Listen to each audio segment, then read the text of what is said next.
Welcome back, story seekers, to Season 6 of our journey into the unknown, the Forest of the Forgotten.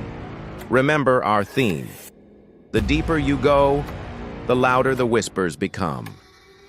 We've reached the final chapter of this arc, Episode 25, a tale that will linger in the shadows of your mind long after you hear it.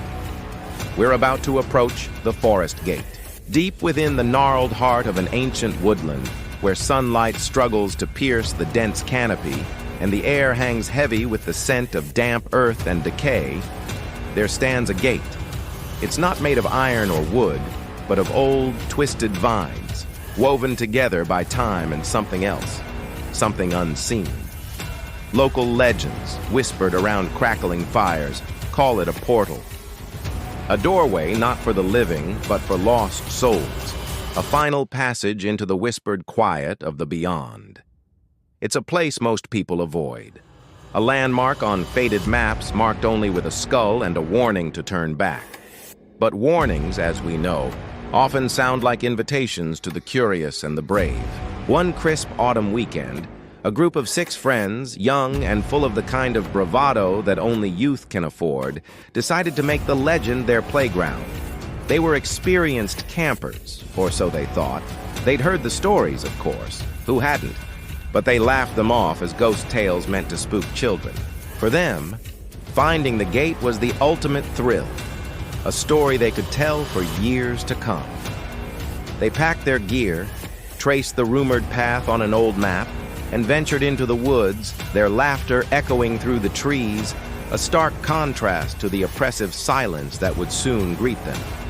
After 2 days of trekking deeper than any of them had ever gone before, they found it. Just as the stories described, it stood in a small, unnaturally clear patch of forest floor. The vines were thick as a man's arm, pulsating with a faint, almost imperceptible green light. The air around it was cold, a stark drop in temperature that pricked their skin. There was no lock, no hinge, just an opening into what looked like more of the same forest, yet different. The dare was made, a challenge thrown down in the fading light of dusk.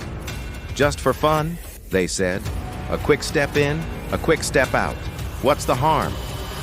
One by one, 5 of them stepped through the archway, their playful shouts quickly muffled as if swallowed by a heavy blanket.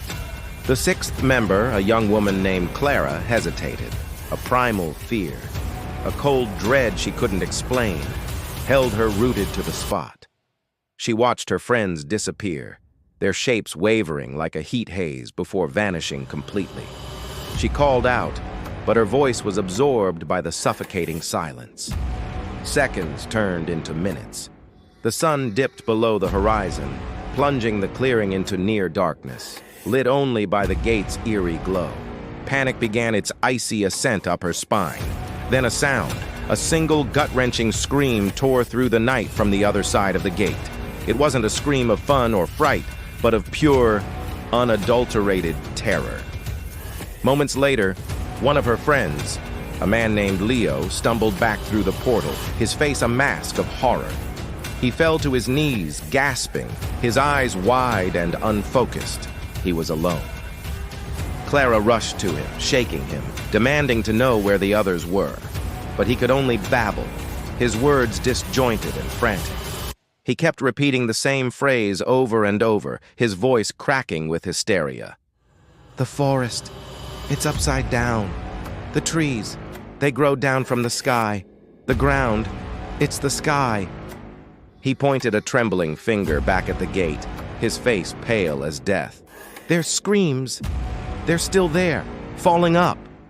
Clara, terrified beyond measure, dragged the incoherent Leo away from the clearing and back the way they came, stumbling through the darkness for hours until they collapsed at the edge of the woods near a rural road.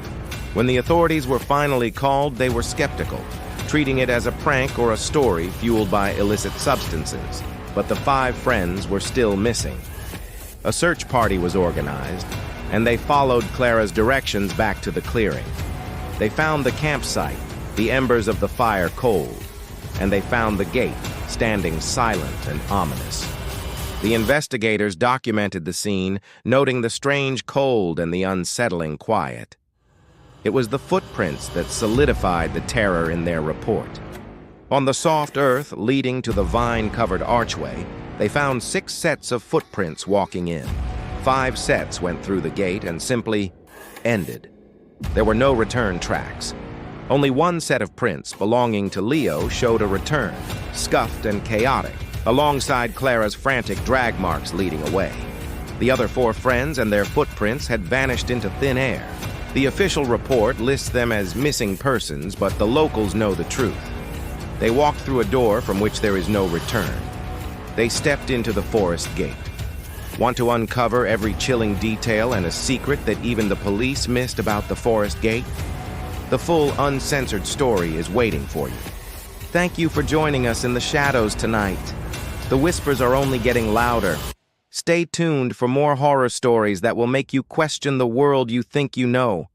Don T, forget to follow our channel and subscribe so you never miss a descent into the dark. Stay safe, and whatever you do, stay out of the woods.